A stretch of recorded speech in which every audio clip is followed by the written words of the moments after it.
Video kali ini saya akan kongsikan sebuah kisah seram tentang sebuah keluarga yang kehairanan anaknya sentiasa menangis tanpa henti. Tunggu selepas ini. Assalamualaikum warahmatullahi wabarakatuh dan salam sejahtera. Selamat datang ke channel Halib Bosku. Baiklah, channel ini banyak menyediakan video-video yang menarik. Jadi jangan lupa untuk subscribe dan tekan butang loceng untuk update video-video yang terbaru. Jadi guys, bertemu lagi kita dengan kisah seram. Kisah seram ini saya ingin kongsikan sebab dia ada pengajarannya yang tersendiri. Saya suka kongsikan kisah-kisah seram yang ada pengajaran yang kita boleh ambil. Saya terbaca satu kisah seram yang saya rasa saya boleh kongsikan tentang sebuah keluarga. Ya, sebuah keluarga yang baru saja berkahwin, okey, yang baru saja berkahwin dan baru menimang cahaya mata. Jadi anaknya lebih kurang 2 bulan begitu. Jadi biasalah kalau sebuah keluarga yang baru menimang cahaya mata, mereka akan gembiralah dengan kehadiran anak mereka. Dan normal anak-anak akan sentiasa menangis, bayi menangis. Okey, kalau bayi menangis, kita bagi susu. Bayi menangis, mungkin dia berak. Okay? Bayi menangis, mungkin dia lapar. Bayi menangis, bangun pada waktu pagi. Okay, itu normal lah bagi seorang bayi. Namun, okay, kisah keluarga ini mereka pelik kerana pada satu masa anaknya menangis tanpa henti. Henti dan menangis tangisannya ni yang macam tangisan yang kamu akan tahu kalau bayi menangis, dia menangis yang macam kesakitan lah, ya, macam kesakitan dan pelik lah, ya, suara tangisan yang pelik. Bila dipujuk pun tidak mau, dibagi susu pun tidak mau. Jadi si isteri dan si suami ni agak tekanan lah, ya, dengan anaknya asyik-asyik menangis, ya, asyik menangis. Asal mereka masuk bilik malam saja, anaknya menangis. Asal masuk bilik, anaknya menangis. Jadi dia cuba untuk berubat. Mungkin dia kepercayaan orang kampung lah kan. Dia tanya mak dia cakap, kau cuba ubatlah tradisional kampung. Jadi mereka cubalah cari ustaz mana-mana pun sama juga. Ya, asal malam masuk bilik menangis, masuk bilik menangis. Jadi tekanan guys, okey? Tekanan kalau kalau anak ni asyik menangis, dan lagi-lagi kalau pada waktu malam dan esok kau kena kerja. Okay, anak menangis, kau tidak tertidur satu malam, ya, kau tidur ayam. Besok bangun, oh, confirm mengantuk, dan ia boleh menimbulkan stres lah pada waktu kerja. Jadi mereka hairan kenapa anaknya menangis. Okey, dibagi susu tak nak juga, tengok perut, tengok pampers tidak penuh juga. Okey, jadi si isteri ni cuba mencari punca apakah yang menyebabkan anak dia menangis. Jadi siasat punya siasat. Akhirnya dia merasakan sesuatu yang pelik pada biliknya. Dia rasa mungkin ada sesuatu yang misteri dalam biliknya menyebabkan anak dia asal masuk bilik mesti menangis.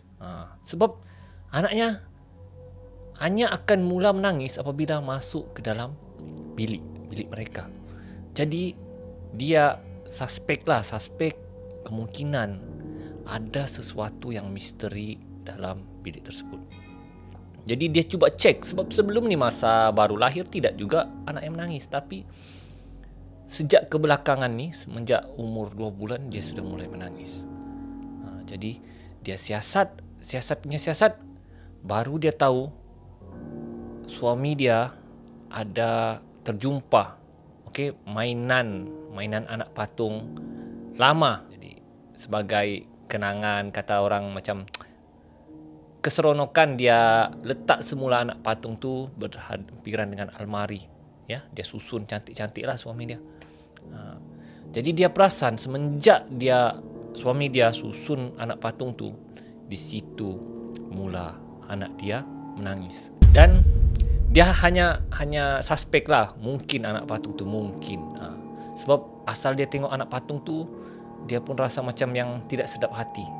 Kira kalau tengok patung, macam pelik lah patung ni, gitu kan. Jadi dia rasa macam tidak sedap hati bila tengok patung. Sedangkan itu patungnya. Dan itu patung lamanya semasa kanak-kanak dan remaja dahulu. Jadi dia cuba cari jalan untuk membuktikan bahawa patung tersebut mungkin ada peninggalan misteri ataupun ada benda misteri di patung tersebut.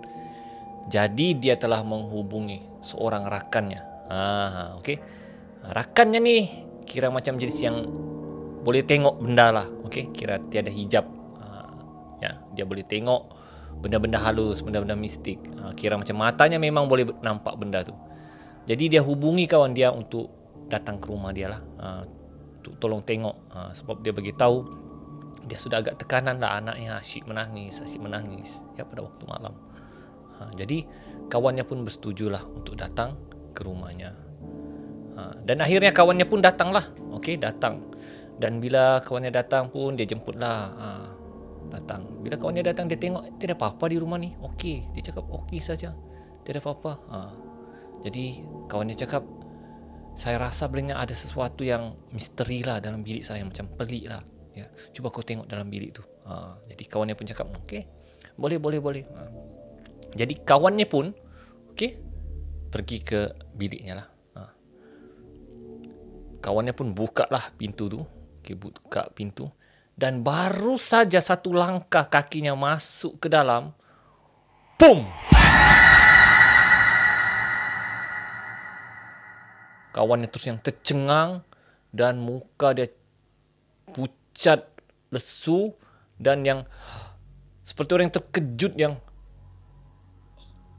begitu kan. Lepas tu kawan dia mundur semula dan tutup. Dan tengok, dia suruh kawan dia, cepat sini. Lepas tu muka kawan dia memang pucat lesu. Okey. Dan dia tanya, apa yang berlaku? Apa yang kau nampak? Dia cakap, betul dalam bilik kau tu, dengar. Ada benda yang sungguh menyeramkan. Okey. Jadi apa yang kau nampak? Dia tanya kawan dia. Dia cakap, di atas siling kau, di sudut siling kau, ada satu makhluk misteri. Rambut dia panjang, mata dia merah bulat, dan lidah dia terceler sampai ke lantai. Dia cakap, itu dia cakap, dia terkejut. Jadi bilangnya kemungkinan besar betul anak kau tu menangis disebabkan makhluk tersebut. Jadi dia cakap, adakah mungkin patung tu punca dia? Kawan dia cakap tidak mustahil. Kemungkinan makhluk tersebut menghuni patung-patung tersebut. Dia pun nekat dengan suami dia ambil inisiatif untuk kumpul patung-patung tu dan bakar. Ya, mereka panggillah seorang ustaz untuk menyelesaikan masalah tersebut. Ustaz tu baca ruqyah dan mereka bakar ke semua patung-patung yang ada dalam bilik tersebut. Dan selepas saja mereka buat begitu, yes, anak mereka sudah tidak menangis di dalam bilik. Dan barulah mereka rasa lega dan dapat tidur dengan selesa. Termasuklah suami isteri dan anak tersebut. Jadi guys, apa pengajarannya di sini? Adakah betul anak patung-patung ni jin boleh diami? Kalau menurut hadis Nabi, ya betul. Jin boleh menghuni patung-patung yang berada di dalam rumah, terutama patung yang berbentuk manusia ataupun haiwan yang lengkap. Contohnya kalau macam orang, dia betul-betul macam orang lah, macam kita ni, lengkap, ada tangan, ada kaki, ada mata, ada telinga, ada mulut. Jadi jin boleh menghuni patung tersebut. Begitu juga dengan haiwan, dia haiwan yang lengkap. Ini bukan saya sembang suka-suka, bukan saya bagi fatwa suka-suka. Ini ada terdapat dalam hadis dan memang ustaz-ustaz, ulama sarankan agar tidak menyimpan patung yang berbentuk makhluk yang lengkap di dalam rumah. Walaupun begitu, dalam Islam menyimpan patung adalah harus, ya, untuk sebagai pengajaran dan pembelajaran anak-anak di rumah. Ya, dia tidaklah haram.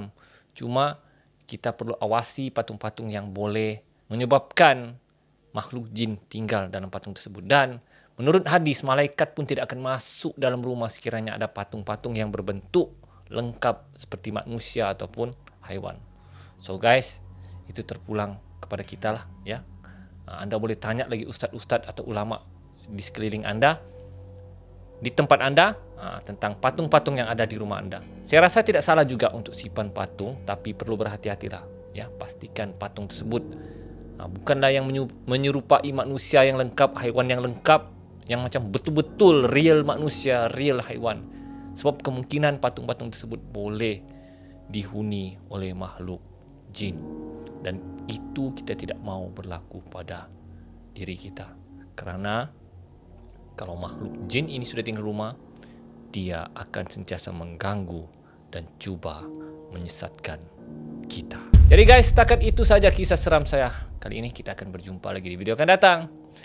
Hai bosku, assalamualaikum.